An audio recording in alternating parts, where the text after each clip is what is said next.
Have you ever come face to face with pure evil? I used to love feminists, until I met my wife. For a while we were perfect, but then she met a fresh social circle. These women weren't just opinionated, nothing could satisfy them. Hold a door for them? You think all women are children and can't do anything for themselves? Don't hold it? You're disrespectful and entitled. Walk behind them? You're a creep. Walk ahead? You're an egotistical a-hole. But I thought I could trust my wife to not follow the herd. But she did, and ended up ruining more than just her life and our marriage in the process.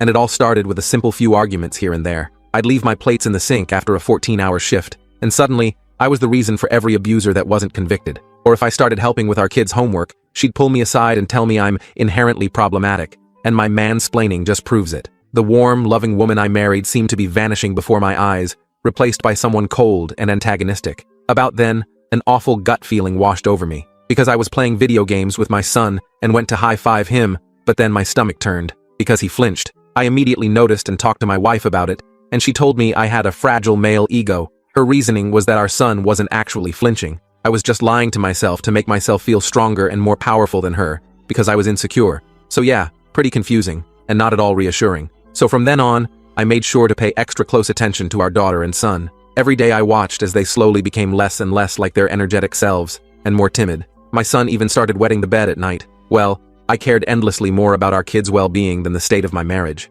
Until one day, I came home early to a parked car in our driveway. My heart broke, but instead of confronting her, I drove off to a diner and came back a few hours later. I proceeded to ask her who she was bringing home when I was at work all day. My friends? Am I not allowed to have a life outside of this miserable house? My heart dropped. It suddenly became very clear that she didn't give an F about our family, and she was not the woman I thought she was. And as our children turned from more timid to actively fearful, I decided to take away one of her fundamental human rights. That right was her right to privacy. But when I checked her phone, most of the messages were deleted, and what remained was alarming. It was a conversation with one of her new friends discussing how Kayla should approach asking me for an open relationship. The friend advised her to ease into it and make him think it's his idea too. Obviously she was cheating, but I didn't even care about that anymore. I just needed to know who was laying hands on our kids. So in my head, this is what I'm thinking. I needed to formulate a plan that allowed me to get full custody of the kids.